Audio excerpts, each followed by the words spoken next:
Thank you, Mr. Speaker. On May 30th of this year, NTHSSA released a report that has yet to be discussed in this House. Today, I want to talk about this report entitled Honoring the Voices of Indigenous Peoples. It is the product of 2 years of collaborative work of the Cultural Safety Design Collective, with representation from NTHSSA, Indigenous patient advocates, Hay River AHSSA, Cleachon Service Community Services Agency, and HSS. The scope started with a review of Stanton's Indigenous Wellness Program, but while listening to the lived experience of Indigenous folks, this scope grew to receive insights across the entire NWT health system. This report sets out 13 crucial actions for change to improve healthcare outcomes for Indigenous residents.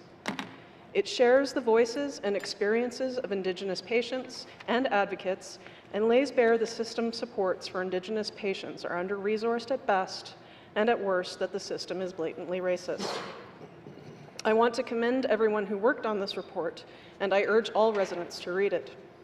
It is the first government report I have ever read that not only calls the lack of adequate educational and training supports for Indigenous patient liaison staff preposterous, it is also brave and unflinching in how it describes racism and white supremacy baked into the health system, and insists that government must expedite work on the actions for change, citing the responsibility of leadership to address long-standing systemic harms. An excerpt from the NTHSSA news release from May reads, quote, "By embracing the 13 actions for change, health and social service authorities and the Department of Health and Social Services can honor the voices of Indigenous residents across the Northwest Territories and can address systemic barriers to provide equitable care," end quote.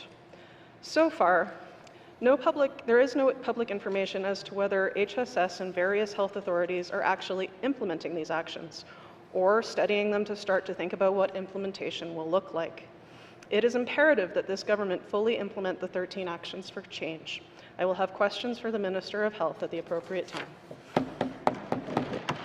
Thank you. Member from Great Slave. Member State.